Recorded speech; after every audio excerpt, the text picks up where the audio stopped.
주식시장에 대해 궁금한 사항이 있으시면 언제든지 댓글로 남겨주세요.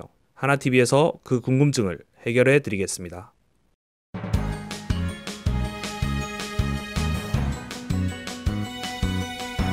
가파르게 증가하고 있는 5G 가입자 수만큼 관련 주식들에 대한 관심도도 높아지고 있습니다. 오늘은 김홍식 애널리스트를 만나서 시장 점유율 중심으로 얘기를 나눠보고 종목별 전략까지 세워보도록 하겠습니다. 최근에 이제 SK텔레콤 MS가 다시 올라오고 그다음에 U+ 5G MS가 약간 하락한 이유는 결정적으로 경쟁 완화에 기인했다고 보시면 됩니다.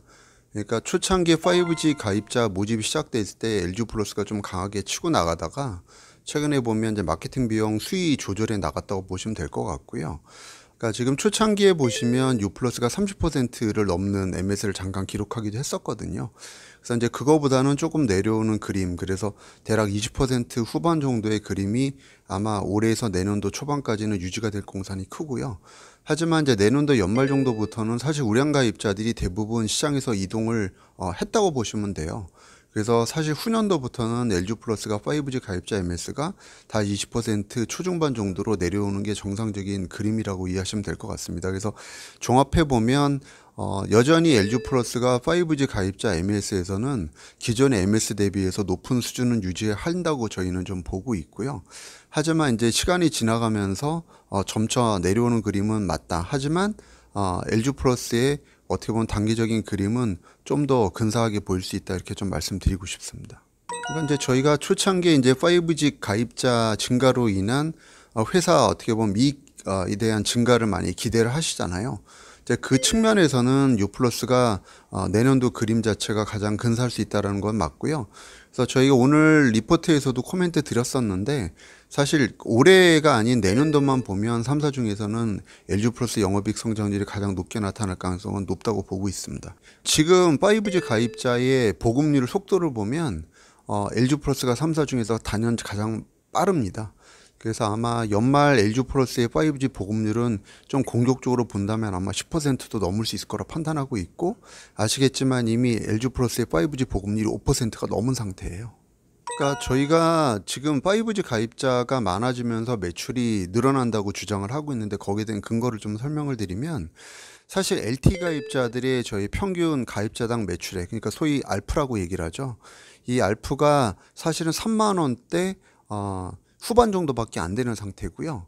3G하고 2G까지 합쳐서는 3만 원대 중반 정도, 그래서 3만 5천 원에서 6천 원 정도 형성하고 있어요. 근데 지금 LT가 아닌 5G 가입자들 같은 경우에는 주로 8만 원대 요금제를 쓰시기 때문에 사실 선택학적 요금 할인을 해서 매출 할인을 받는다고 가정을 해도 사실 소위 말하는 알프가 6만 원이 넘는 상태거든요. 물론 이런 그 높은 가입자들 6만 원 정도 되는 알프가 유지가 될 수는 없어요. 그래서 제가 오늘 리포트에서 말씀드린 건 궁극적으로 5만 원 정도까지는 떨어질 수 있다. 하지만 그렇다 하더라도 지금보다 1만 원 이상 높은 알프를 가진 친구들이 계속 들어오게 되니까 통신사 입장에서 상당히 호재가 될 수 있고, 매출 증가율로 보시게 되면 대략적으로 저희가 연간 10% 정도에 달하는 이동전화 매출액 성장을 보일 수 있거든요. 근데 이게 적지가 않은 금액인 게 저희가 이동전화 매출액이 통신사 3사 합산으로 26조예요. 그럼 결국 10%가 늘어난다고 가정을 하면 사실 굉장히 많은 매출 증가를 이룩할 수 있거든요. 그러니까 내년도에 단순 계산해도 매출만 통신사들이 2.6조에 유선까지 드니까 3조 원 이상의 매출 성장이 기록되기 때문에 상당히 의미 있는 변화라고 보시면 됩니다. 저희가 연초부터 계속 리포트를 통해서 5G 가입자 500만에서 600만 정도를 계속 말씀을 드렸었고요. 저희는 거기에 대해서 한 번도 변화를 하고 있지 않은 상태예요. 그래서 8월 달까지 동향을 보이면 저희는 하나금토 예상치하고 지금 시장의 결과는 거의 퍼펙트하게 똑같이 나타나고 있고요. 그 추세를 계속 그린다면 연말 정도면 아마 550만에서 600만 정도 사이가 되지 않을까라고 판단하고, 그게 매출로 설명을 드리면 하반기만 보면 매출 성장률이 대략적으로 5% 이상이 예상이 된다고 보시면 될 것 같습니다. 그러니까 저희가 계속 말씀드렸던 게 네트워크 장비주 안에서는 시간이 지나면 내수주보단 수출주, 수출주 안에서도 중국 관련주에 집중하라는 얘기를 여러 번 리포트를 통해서 말씀드렸고요. 사실 KMW하고 RFH가 공교롭게도 대표적인 중국 관련주라고 보시면 됩니다.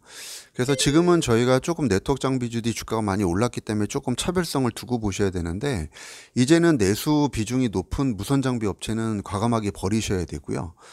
수출 비중이 많은 업체로 갈아타시고, 그 다음에 아직 유선 업체들이 실적이 개선되는 모습이 확연하진 않아요.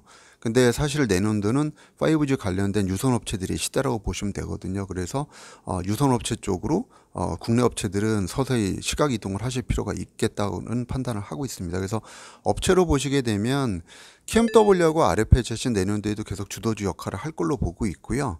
그 다음에 저희가 이제 추가적으로 탑픽스로 말씀드렸던 솔리드도 3분기, 4분기 상당히 유망하다고 보고 있고, 그 다음에 추가적으로 저희가 유선업체 중에서 다산 네트워크하고 유비코스에 대해서 서서히 관심을 좀 높일 필요가 있다라고 판단하고 있습니다.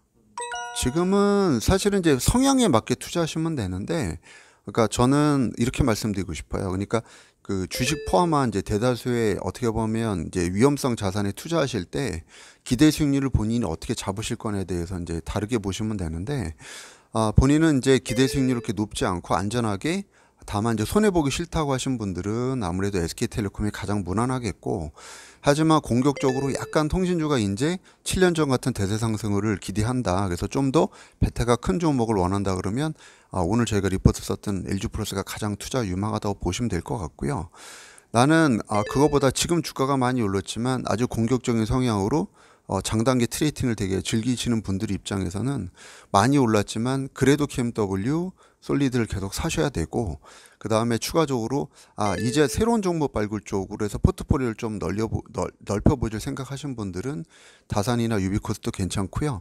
RFH는 저희가 추석 이후에 추천을 좀 드리려고 했었는데 주가가 미리 좀 많이 올라서 지금 쫓아가시기보다는 한 템포 쉬었다 들어가신 걸 좀 추천드릴게요. 네, 감사합니다.